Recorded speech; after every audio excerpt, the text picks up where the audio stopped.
this story is interesting, and I feel as though a lot of people will want to disagree with it because of who the speaker is. The Prime Minister, I believe he made a lot of comments on different topics at a breakfast with the Prime Minister at Hilton, Trinidad, Port of Spain, yes, Tuesday or Wednesday. Anyway, one of the things that he commented about was the fact that he was pointing to certain failures in the current education system.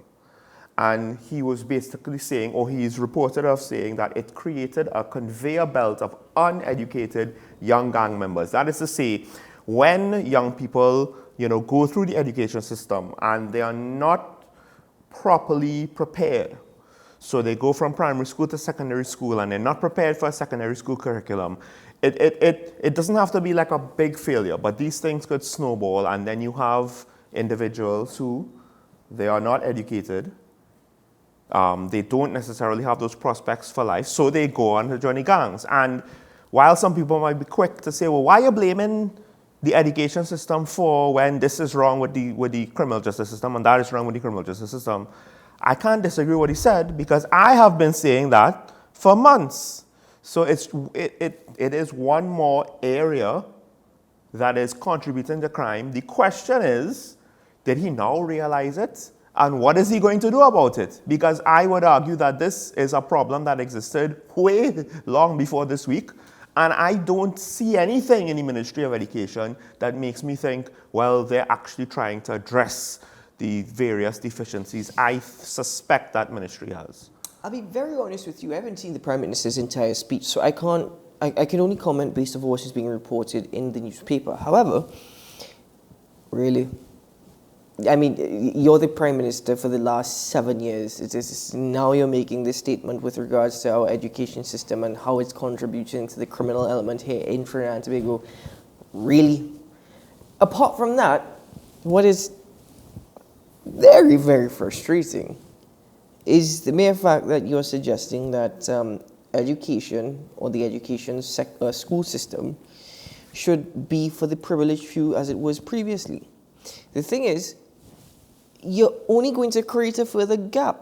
For those who fail secondary entrance assessment, what's going to happen to them if they're not going to be accepted into the secondary school system? Where are they going to go? What are they going to do? Thing is, secondary school system should allow, I'm not saying it actually does or students actually go for it, but it should allow for an opportunity for students to actually learn different avenues where they can earn a legitimate income for themselves. I think you should explain to people why what he said to cause you to react like this. He says that because it's creating a conveyor belt, he says, once we've made a decision that everybody goes to high school, the question remains, what about those children who enter the secondary school system having not been readied in the primary system? Why is it in 2023 primary school students are not ready for the secondary school system? And the thing is, I have no problem having a discussion. But to some extent, if you're going to target something so basic, the automatic promotion of all children into secondary school, well, first of all, I do think to some extent, I don't know of any jurisdiction where kids don't go from one stage of school to the next more or less automatically until they finish secondary school or high school, right? I don't know of any jurisdiction where you at an infant stage, at 10, 11, 12, 13 years old, you do an assessment and you know what? Further schooling is just not meant for you. I don't know of any country that does this, right? So listen, we should never discount the discussion, how he's framing it, I believe, and the conclusions that he's drawing, just off of a very straightforward and limited analysis of the situation, I don't think is particularly practical or useful, right? He might actually have identified a practical problem, but the solution that he implies, I don't really see how that will work. Do not disagree with the Prime Minister that the education system needs revamping. There needs to be a thorough revision there needs to be a thorough assessment, and we need to be extremely critical of our education system, constructively. What I would say is that as Prime Minister for the last 7 years, and I keep going back to the fact that he was an excellent opposition leader. I'd quicker give him a PhD, an honorary PhD, when he was opposition leader than an honorary PhD as a Prime Minister. But the thing is, you've been here for the last 7 years. You've been priming yourself for this position for how long? What is Keith Rowley's impact, or Keith Rowley's administration impact on the education system here in Trinidad and Tobago? What are you doing to contribute to its improvement? You know, so the thing is, you're coming out and you're making statements like these, and they're not necessarily wrong if you break it down and say, okay, great, yes, we agree, education system needs to fix.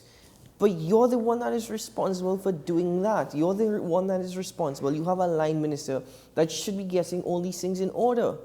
So the thing is, you need to have public schools. You need to upgrade the public school system. You need to ensure that all public schools are funded equally. You need to have the situation where it allows for children in a neighborhood to go from a preschool level all the way up to secondary school level, and not have some students traveling an hour plus in the morning to get to school. That's all parts of the issue. But beyond that, Prime Minister, I urge you, as part of the problem, you, your cabinet, as well as the opposition, and forgive me if you think I'm politicizing this, need to look in the mirror, because you guys do not set an example for the young people of Trinidad and Tobago. It is unfortunate that you are the leaders that we have to look up to when your decorum and your practice, again, on both sides, is absolutely appalling, disgusting, and distasteful many a times. And all of that is part of education when young people are looking up to you guys. So that too is part of the problem. So yeah, fix your education system, but fix all yourselves as well, because I'll go a long way in helping us.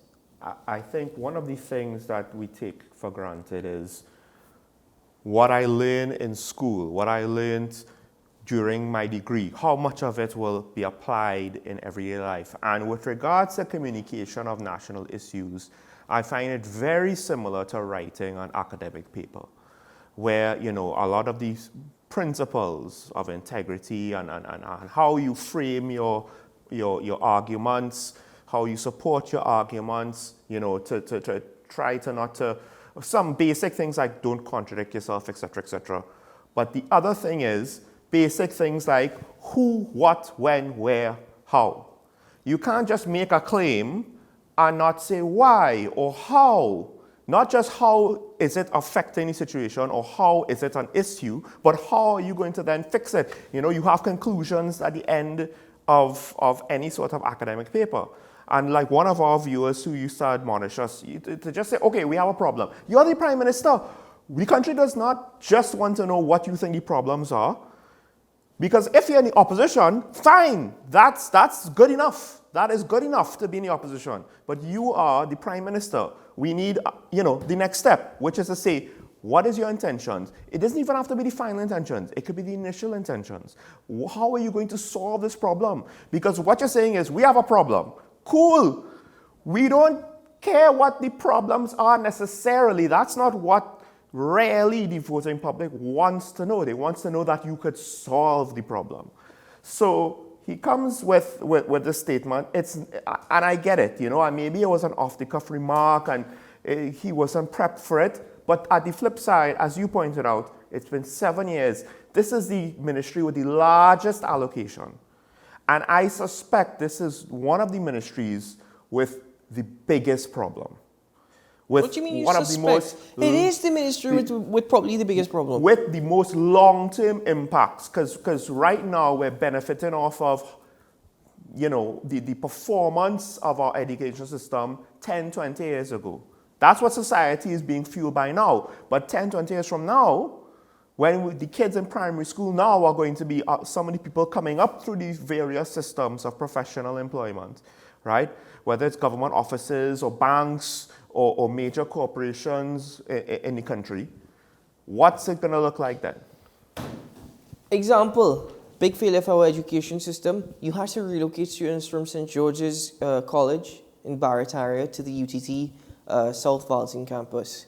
Students relocate, infrastructure breaking down, bathrooms not working properly. The students said they were depressed. They'd rather go back to St. George's campus.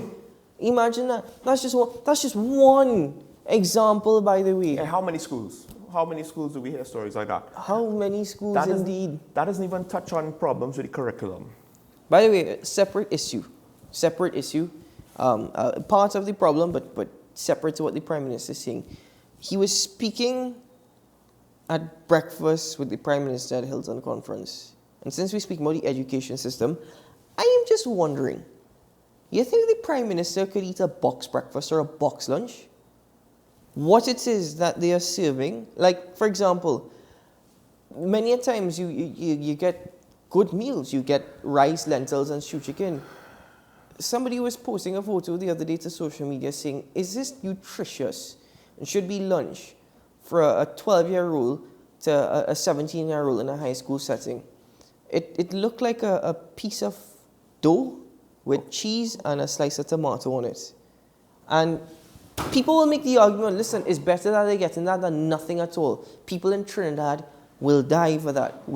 Listen, guys, fair argument. But could the Prime Minister eat a box lunch or a box breakfast? We underestimate the variety of foods that used to be available Prime to Minister should have served a box breakfast at this Hilton meeting. See how people would react. Let's take a break here on the program.